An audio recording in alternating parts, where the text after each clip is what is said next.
This is Mary, your independent Tupperware consultant, and today I'm going to be sharing with you what we're having for lunch. We're going to have macaroni salad and sloppy joes. And I'm going to cook the meat for the sloppy joes in my stack cooker, and I'm also going to cook the macaroni in the stack cooker. And this is the stack cooker, and it comes with all of these pieces that I have here on my counter. There's a 3/4 quart casserole dish that you can use just like this to heat up something in the microwave. There's a 1.5 quart casserole dish, and there's a 3-quart casserole dishes, and each one of these can be used separately. So you know, if you have those recipes that say here's your oven recipe, here's your microwave recipe, you can do it inside of any of these containers. And this one is also a cover for this or a cover for this. And this comes with a colander, and the colander will fit down inside the 3-quart, so whatever you're cooking in here, the juices or the grease and cholesterol will drain down to the bottom. And there are seals, so if you have some leftover tuna noodle casserole, you can put it in here in the refrigerator, and tomorrow take it out and put this cover on and stick it in the microwave to reheat it, and vice versa with the other containers. And this guy is a cone that fits down in the little grooved place inside here, so you can use it to make a Tupperware cake, which we're going to do some other time in the future. Makes like a bundt cake. You can use it for a ring for your meatloaf, and when I use it for a ring for a meatloaf, I put it in the center of the colander, and then as my meatloaf is cooking, the grease and cholesterol drain down to the bottom, and when I pull this out, I have a meatloaf ring. Great for making meatloaf sandwiches. And the cone is also great to put baked potatoes around. They won't roll inside of your microwave. So we're going to use these pieces today to make some pasta and to make some, to do some ground beef. And I'm going to do the ground beef first for the sloppy joes. And I'm going to put the colander down inside of here, and I have a pound of ground chuck, and I'm just going to place it down inside of there, and going to chunk it up a little bit just like you would on top of your stove. And I purchased a pound package, so that means that this is going to cook in the microwave for 6 minutes. And I'm going to cover it just in case it starts to splatter in my microwave.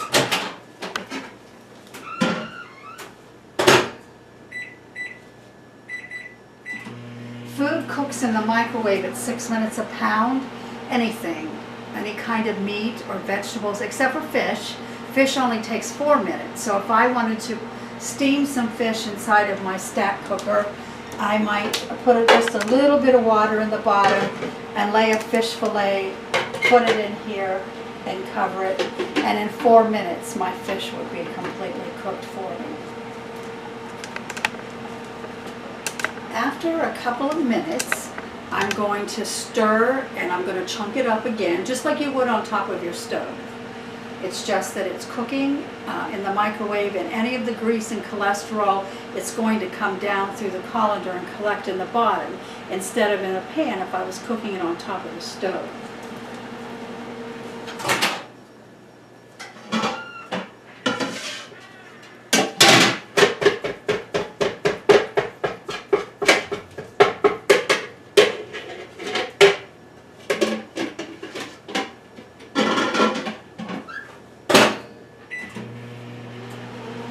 Also going to do macaroni, and I'm going to cook the macaroni in the bottom of this container.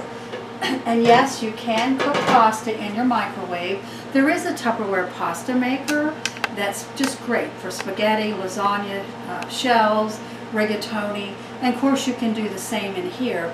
And because I'm using my stack cooker today, I'm just going to go ahead and cook my macaroni in here. And so you put your macaroni in, and then put about 1 inch of water up above it and stick it in the microwave, and the macaroni takes, the pasta takes about 12 minutes. Then you should pinch it to make sure that it's the consistency that you want. And I have chosen this kind of pasta for us to use today. And you know, when you cook this kind of pasta, the very center of it has like that little knot of pasta, and that's the part that you want to make sure it's done. My family does not like al dente pasta, so I have to make sure that it's nice and soft in the center for them. So we have a little, this has been almost 3 minutes. And you can see that the meat is cooking. It's a little bit pink, and I can see that there are some juices that have gone to the bottom of the container. And I'm going to separate the ground beef a little bit more, just like you would on top of the stove. Get it all crumbled up.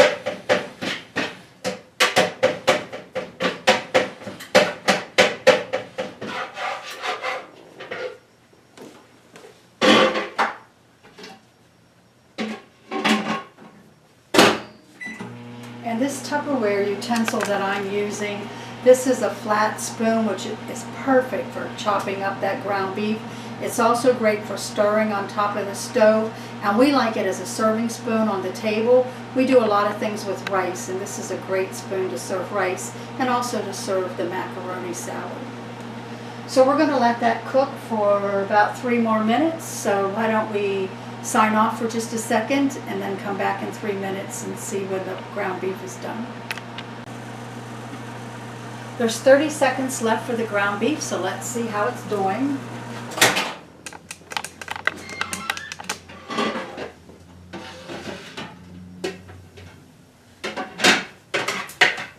And I believe that it's done 30 seconds before.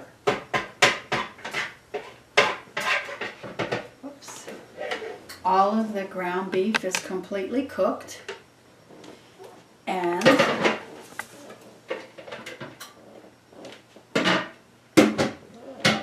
the grease and the cholesterol that was in the meat has all collected on the bottom of the container. And this would have been what was in the pan if I'd have cooked it on top of the stove.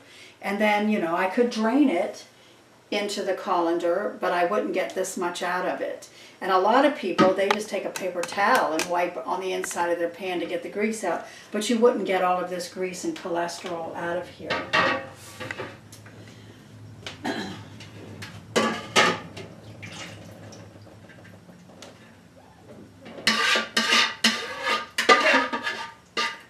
Alright, so I'm going to wash this out, and I'm going to use it for my pasta.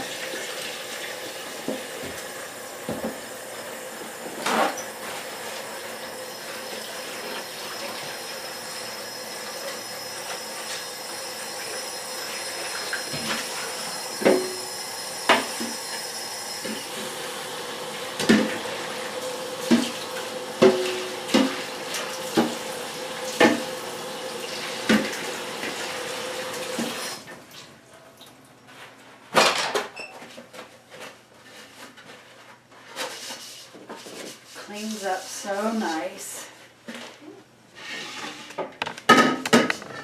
Now I'm going to use about a half a box of this because we're just making some macaroni.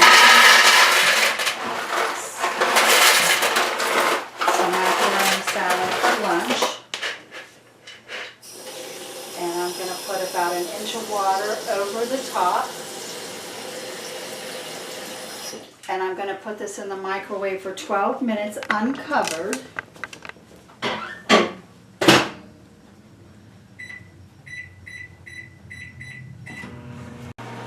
And while the pasta's cooking, I'm going to finish up my sloppy joes. So I'm going to rinse out and wash out the container that I had drained the meat in.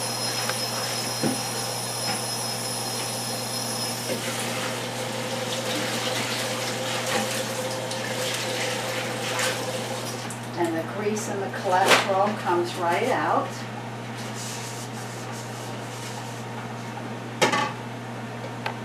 And I'm going to put the meat in. And then I'm using manwich. Even though my family doesn't like a bunch of spices, they like the bold manwich. So I'm going to put that over the meat.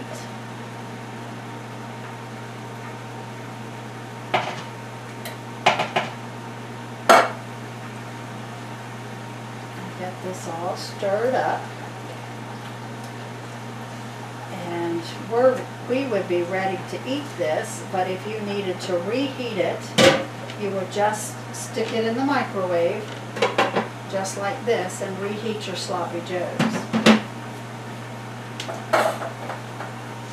While the pasta's cooking, I'm going to get the dressing ready for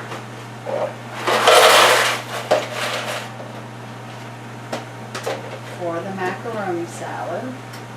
My pasta's ready to go into the cupboard. And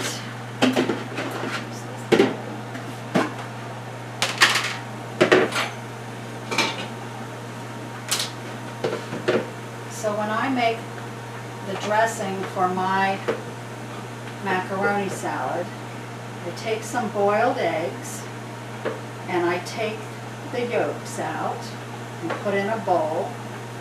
And these yolks have none of that green business going on, the sulfur going on around the yolks, because I cooked these in my my smart steamer a little bit earlier today. And so these eggs have been steamed instead of boiled to death. So I've got the yolks in the bowl. I'm just going to mash them up a little bit.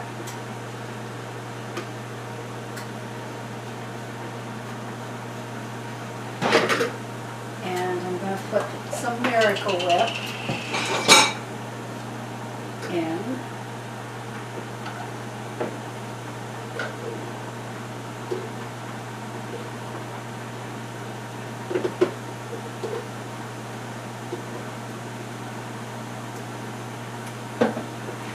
Stir this up. And this what gives the yellow color on my pasta salad. And then remember, my family doesn't like, we don't use salt and pepper, so I put no salt and pepper. If you use salt and pepper, I would put it in the Miracle Whip sauce. And pickle relish and onions, whatever it is that your family likes. My family just likes the Miracle Whip and eggs. And so I'm chopping up the white parts of the eggs just by mashing them with the fork.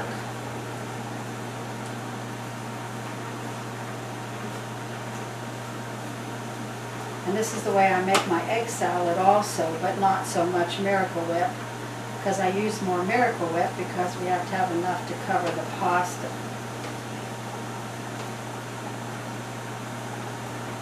We also use hard-boiled eggs cooked in the Smart Steamer to make creamed eggs on toast for breakfast. And for that,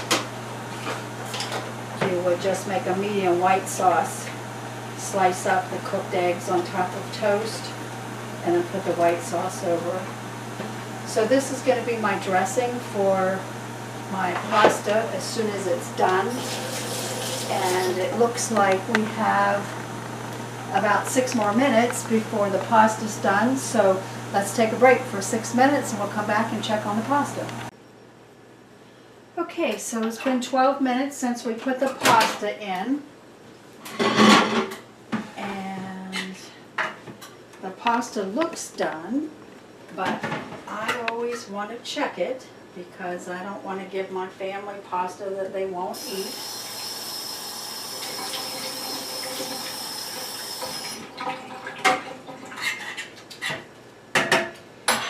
And I think it needs 1 more minute. So I'm going to put it in there for 1 more minute. And remember, we have the sloppy joes in here. And if it's got too cool, then while I'm making the pasta salad, I'm going to put this back in the microwave. Otherwise, the sloppy joe mix is ready for everyone to put on their rolls. And I've got the dressing for the macaroni salad. And if I have any leftover Sloppy Joe mix, I'm going to put it either in a vent and serve container, or I'm going to put it inside this little impression bowl. And you know, if you're afraid that you'll get a red ring on the inside from the manwich or from ragu or whatever it is that you're using, just rinse the bowl first in cold water, and that'll keep the Tupperware from staining. But if you forget to do that before you put the food in, before you wash the piece of Tupperware, rinse it out in cold water. The cold water is what gets the stain out. Tupperware is just like your clothes. If you ate manwich and spilled it on the front of a white shirt, you would go home and rinse it out in cold water before you threw it in the washing machine. And most of us wash our dishes in hot water, so as soon as we put the container down in the hot water, then that's what sets the stain. But this kind of Tupperware, this kind of plastic does not stain, and so you can always use that for anything that has tomatoes in it. So the pasta's done, and I'm going to strain it inside of the colander that came with this stack cooker. And then I'm going to rinse it in cold water. That will make it cold, which is what I want for a macaroni salad.